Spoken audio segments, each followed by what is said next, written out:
Enzo, Yes po, Sir Francis. pala, lagi mong tatandaan, customer is always right.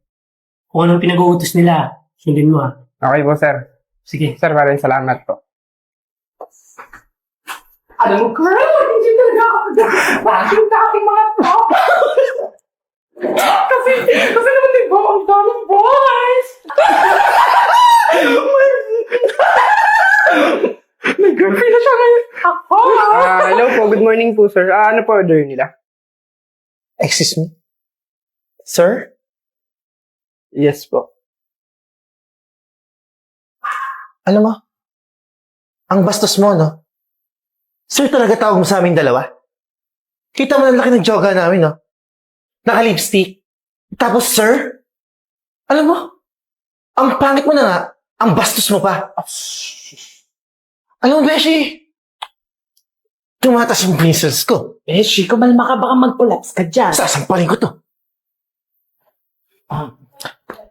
Kuya. No. Tigilan mo yan. O, ikaw pangit, ah. Sa pang-best mo tawagin kami, sir. Majojombag kita. Kahit ganito na ako, kayang-kaya kita bulilit. Shh. Upo ka na, upo ka. Upo ka. Cash. You may go. O tara, Sarina. Upo ka muna. Mahal ba ka na? Meron din ako. O, Sarina. Yung kuya mo dito nagtatrabaho. Hintayin lang natin. Maya-maya, parating na rin yun. Uy, Jeboy, Sarina! Uy, Enzo. Sinama ko nga pala si Sarina dito. Para naman para niyang malaman niya kung anong ginagawa mo dito sa first day of work mo. Yan ba? Okay naman. Maganda naman yung trabaho ko dito. Tsaka, huwag ka mag-alala. Gagalingan ka sa trabaho na to para naman makapag-aaral ka na sa private school. Hindi ko naman po kailangan mag-private eh. Pero, sige po. Waiter. Sir, yes po.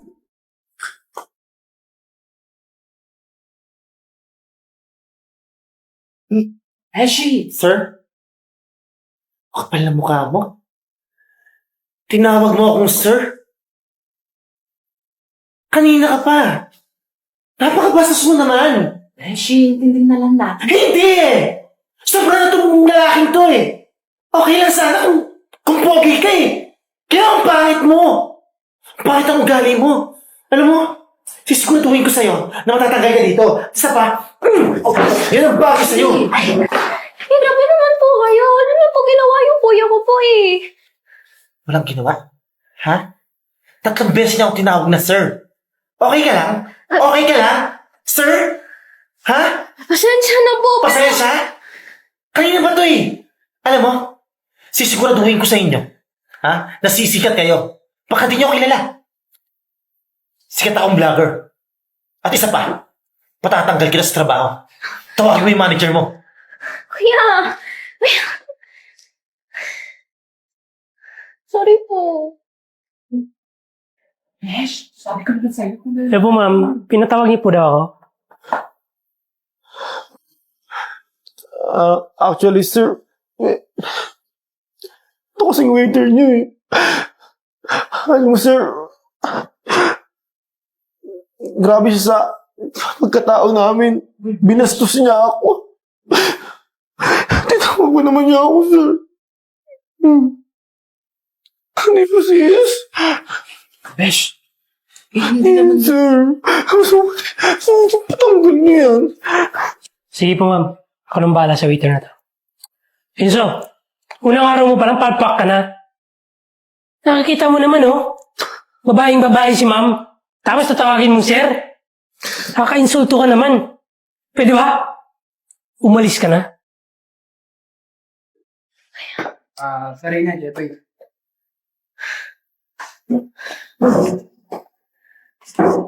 Ma'am, pasensya na po talaga. Tsaka bago po yung waiter namin. Sige po, next time, yun po maulit. So, thank you po, Pogi mo. Pero, sir, di ba, may discount kami dito. Siyempre, Nasira yung pagkababae namin. No problem, ma'am. Magbibigay kami ng discount. Thank you. Holy, thank you talaga, sir. Sige pa. Besh, ba't ka naman nagsinungaling dun sa manager?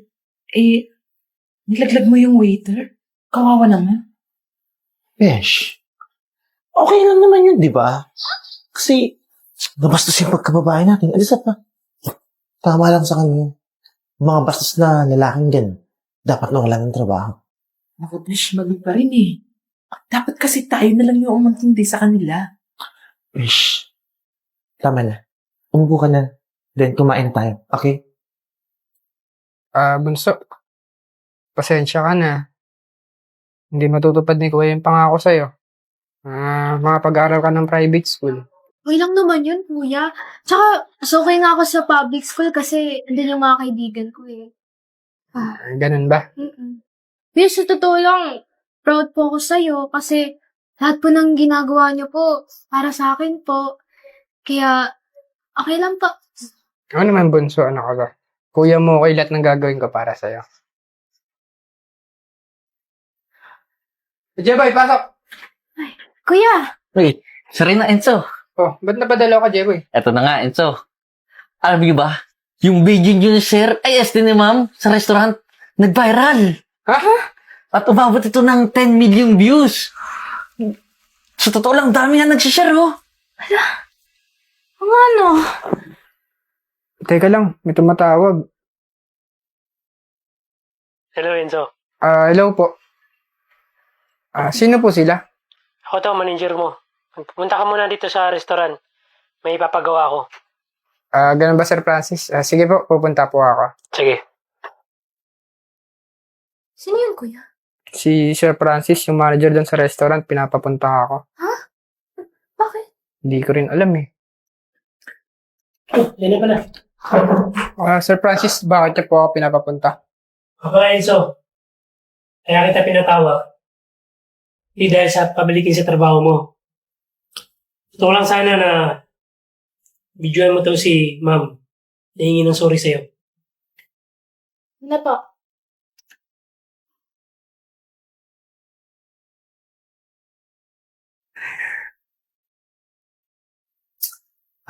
Enzo, right? Actually, Enzo, I'm so sorry, Sobrang, nabigla lang talaga ako. Kasi, tinawag mo kasi akong sir.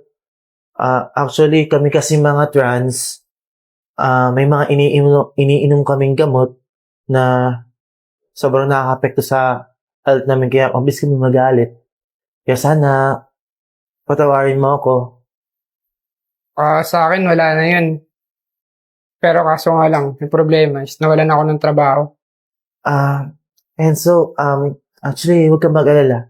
Pakikiusapan ko na lang yung manager mo na kita na lang sa trabaho. Talaga, sir. Salamat po. Kailangan ko po kasi talaga ng trabaho eh. I'm really sorry. Manda ka sa akin mamaya.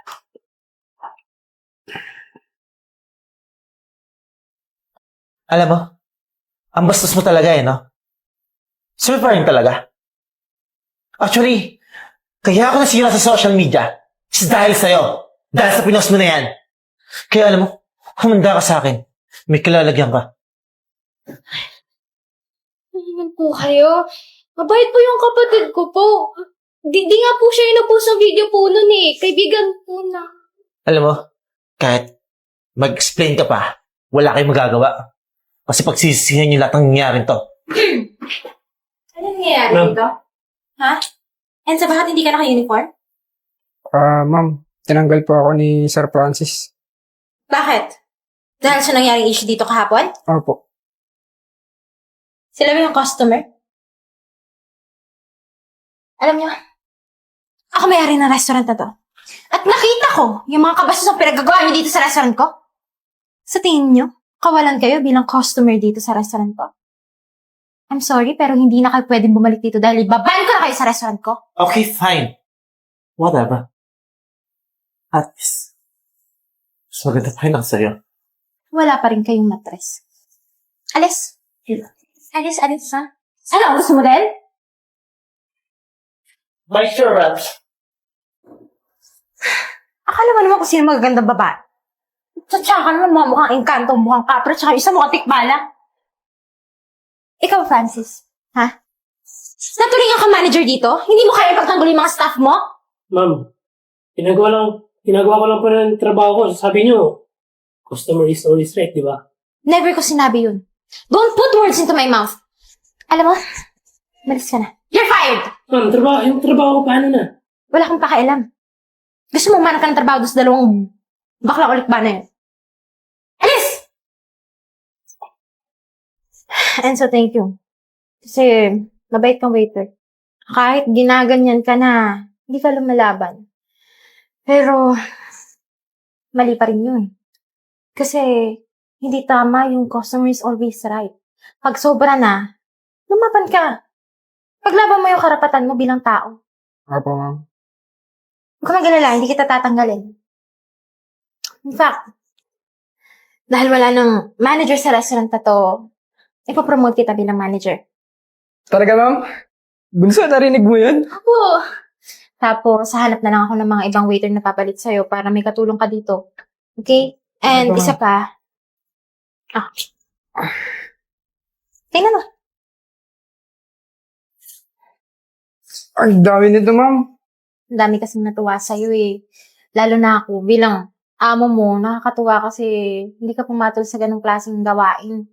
Kaya, para sa'yo yan.